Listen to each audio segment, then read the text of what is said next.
हमने दिल्ली के लोगों के सामने ये प्रश्न रखा था। हमने दिल्ली के लोगों से ये पूछा था कि अभी तक कोरोना होने तक, मार्च के महीने तक दिल्ली के सारे अस्पताल पूरे देश के लोगों के लिए खुले रहते थे। दिल्ली के लोगों ने कभी अपने देश के लोगों का इलाज करने से मना नहीं किया। किसी भी वक्त हमारे दिल्ली के सारे अस्पतालों में लगभग 60-70% मरीज दिल्ली के बाहर से, देश भर से लोग आए हुए होते थे। हमने कभी मना नहीं किया। लेकिन इस वक्त दिल्ली खुद बहुत बड़ी समस्या में है। दिल्ली में कोरोना के केस बहुत तेजी से बढ़ रहे हैं और उसके इंतजाम करने के लिए दिल्ली सरकार, आपकी सरकार, बेड्स का इंतजाम कर रही है। चारों तरफ अस्पतालों में बेड्स का इंतजाम कर रही है। ऐसी स्थिति में अगर हमने दिल्ली के अस्पताल पूरे देश के लोगों के लिए खोल दिए तो दिल्ली के लोगों को जब कोरोना होगा तो वो कहां जाएंगे? इस पे हम लोगों ने जनता से विचार मांगे थे। 7.5 लाख लोगों ने अपने सुझाव भेजे और 90% से ज्यादा लोगों का यही कहना था कि कोरोना तक, जब तक कोरोना है दिल्ली में, तब तक दिल्ली के अस्पताल केवल दिल्ली वालों के लिए रिजर्व होने चाहिए। उसके बाद हम लोगों ने एक 5 डॉक्टर्स की कमेटी बनाई। बड़े बड़े डॉक्टर्स थे।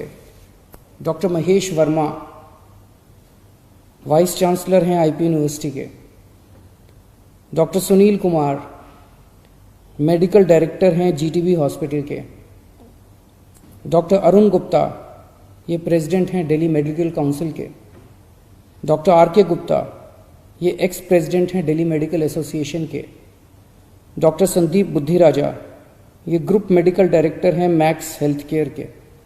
इन 5 लोगों की कमेटी ने विचार विमर्श करके और दिल्ली की जो मेडिकल इंफ्रास्ट्रक्चर है, हेल्थ इंफ्रास्ट्रक्चर है, उस पर नज़र डाल के उसको सारे को एसेस करके उन्होंने अपनी रिपोर्ट दी है। और उस रिपोर्ट में और बहुत सारी चीज़ें हैं, लेकिन उनका यही कहना है कि अगर दिल्ली में इस वक्त कोरोना के केसेस बहुत ज़्यादा बढ़ रहे हैं और जून के अंत तक दिल्ली को लगभग 15,000 बेड्स की ज़रूरत होगी। ये कहाँ से आएंगे? तो इसीलिए उनका ये सुझाव है कि दिल्ली के सारे अस्पताल केवल दिल्ली के लोगों के लिए कुछ महीनों के लिए होने चाहिए और दिल्ली के अस्पतालों को पूरे देश के लोगों के लिए फ़िलहाल नहीं खोलना चाहिए।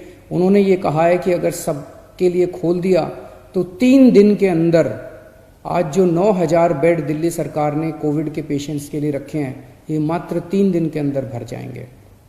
इन सारी चीज़ों पे आज कैबिनेट ने गौर किया। अभी थोड़ी देर पहले हमारी कैबिनेट की मीटिंग थी और कैबिनेट ने गौर करके ये निर्णय लिया है कि हमें एक संतुलन बनाने की ज़रूरत है। दिल्ली सरकार में 10,000 बेड है, केंद्र सरकार में भी 10,000 बेड है। तो एक तरफ कल से हम बॉर्डर्स खोल देते हैं। बॉर्डर्स को खोलने के बाद दिल्ली सरकार के जो 10,000 दिल्ली सरकार के जो अस्पताल हैं, वो अस्पताल केवल दिल्ली के लोगों के लिए रिजर्व होने चाहिए। केंद्र सरकार के जो अस्पताल हैं उसमें भी 10,000 बेड्स हैं। वहां पे कोई भी देश भर से आके अपना इलाज करा सके, उसके ऊपर दिल्ली सरकार कोई आदेश नहीं पारित कर रही, उसके ऊपर कोई, तो जो जैसे आज व्यवस्था है कि केंद्र सरकार के अस्पतालों में कोई भी जाके इलाज कराता है, केंद्र सरकार के अस्पताल सबके लिए खुले रहेंगे। प्राइवेट अस्पताल केवल दिल्ली वालों के लिए रिजर्व रहेंगे कोरोना तक। लेकिन कुछ प्राइवेट अस्पताल ऐसे हैं जो स्पेशल किस्म की सर्जरी करते हैं, जो सर्जरी बाकी देश भर में अवेलेबल नहीं है और लोगों को अपनी जान बचाने के लिए दिल्ली आना पड़ता है। जैसे ऑन्कोलॉजी सर्जरीज हैं, ट्रांसप्लांटेशन है, न्यूरो सर्जरीज हैं। इस किस्म की कुछ सर्जरीज जो कुछ चंद अस्पताल करते हैं, उन सर्जरीज के लिए देश भर से लोग अगर दिल्ली आके अपनी सर्जरी करवाते हैं, वो पूरे देश के लोगों के लिए खुला रहेगा।